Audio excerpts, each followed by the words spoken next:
আসসালামু আলাইকুম। আজকে আমি দুপুরে কি রান্না করেছি সেগুলো আপনাদেরকে দেখাচ্ছি চলুন।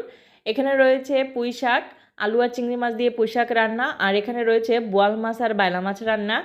আর আজকে অনেকগুলো মাছ এনেছে বাইলা মাছ, আর সেই মাছগুলো কাটার পরে ডিম আর কলিজা বের হয়েছে, সেগুলোর সাথে একটা আলু দিয়ে ভুনা করেছি। এই যে দেখেন, অনেক মজার একটা আইটেম কিন্তু। আর এখানে রয়েছে সালাদ আর সাদা ভাত, কারণ মাছ, মাছের ডিম, শাক এসব কিছুর সাথে সালাদ না হলে কিন্তু ভালো লাগে না। তাই এই হলো আজকে আমার আয়োজন। সবাই অনেক অনেক ভালো থাকবেন। খোদা হাফেজ। আসসালামু আলাইকুম।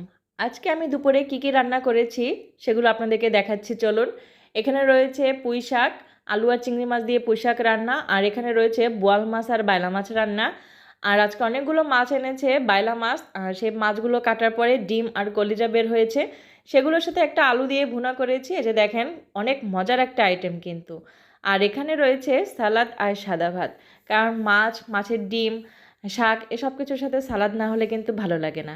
তাই এই হলো আজকে আমার আয়োজন। সবাই অনেক অনেক ভালো থাকবেন। খোদা হাফেজ।